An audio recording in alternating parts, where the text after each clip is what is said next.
వేడి వేడి మిరియాల చారు రెడీ అయిపోయింది. చూడండి ఎంత బాగుందో. చూస్తుంటే కూడా కలర్ కూడా అంతే బాగుంది, తినడానికి కూడా అంతే బాగుంటుందండి.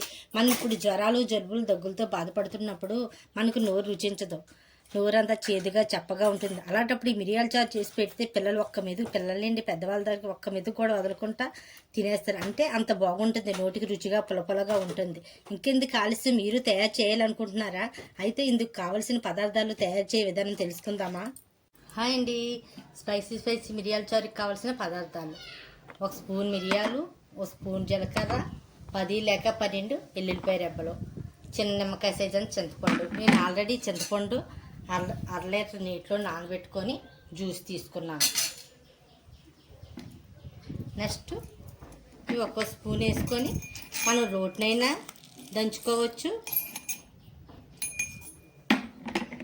లేకపోతే ఇందులోనే కచ్చాగా దంచుకోవాలన్నమాట.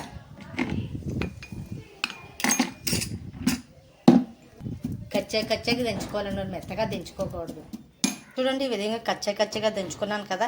ఇది రోటిని దంచుకున్నా పర్వాలేదు, మరీ మెత్తగా నలగకూడదు అనమాట. చూడండి ఈ విధంగా ఉంటే మెత్త పేస్ట్ అవ్వకూడదు, ఈ విధంగా ఉండాలి. నెక్స్ట్ స్టవ్ వెలిగించుకుందాం. స్టవ్ వెలిగించుకున్నామా, 1 స్పూన్ ఆయిల్ వేసుకుందాం.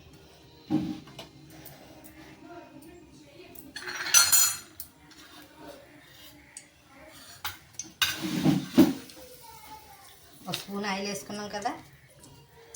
ఆయిల్ మరిగిన తర్వాత 1 స్పూన్ పోపులు, ఒక చిన్నవి 2 ఎండుమిర్చి, నెక్స్ట్ ఒక టమాటీ తీసుకోవాలి, పండింది ఒక టమాటీ.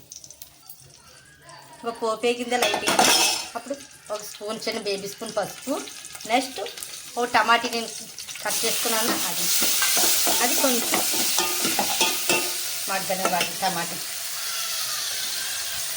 కొంచెం ఉప్పు వేసుకొని చిన్న మీదే ఈ టమాటీ అంతా మగ్గిపోనివ్వాలి. ఇది చూడండి టమాటీ మొత్తం మగ్గిపోయింది కదా, ఈ విధంగా మెత్తగా మగ్గిపోవాలన్నమాట.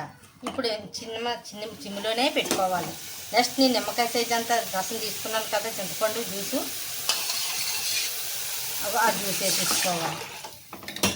వేసుకొని పచ్చాగా దంచుకున్న మిరియాలు, ఎల్లుల్లిపాయలు, జీలకర్ర పేస్ట్ మరీ మెత్తగా దంచుకోకూడదు. నెక్స్ట్ 2 కరివేపాకు రబ్బలు, కాస్త కొత్తిమీర, ఇందాక ఆల్రెడీ సాల్ట్ వేసుకున్నాం కదా, కొంచెం ఉప్పు వేసుకున్నాం కదా, మళ్ళీ కాస్త వేసుకుంది రుచికి సరిపడా ఉప్పు. అంతేనండి మిరియాల చారు. ఇప్పుడు జస్ట్ ఒకసారి పొంగు వచ్చిందంటే వేడి మిరియాల చారు రెడీ అయిపోతుంది. పొంగు వచ్చితే ఆపేయాలి. మిరియాల చారు ఇలా ఒక పొంగు వచ్చినప్పుడే మనం స్టవ్ ఆఫ్ చేసుకోవాలి. ఎంత సింపుల్గా 5 మినిట్స్ మిరియాల చారు రెడీ అయిపోతుందండి. చాలా టేస్టీగా చాలా బాగుంటుందండి. జ్వరము జలుబు దగ్గుతో బాధపడినప్పుడు నోరు రుచించదు, నోరు చప్పగా చేదుగా అనిపిస్తుంది. అలాంటప్పుడు ఈ మిరియాల చారు ట్రై చేయండి. ఇలా ఒక పొంగు వచ్చిన వెంటనే స్టవ్ కట్టేసుకోవాలి.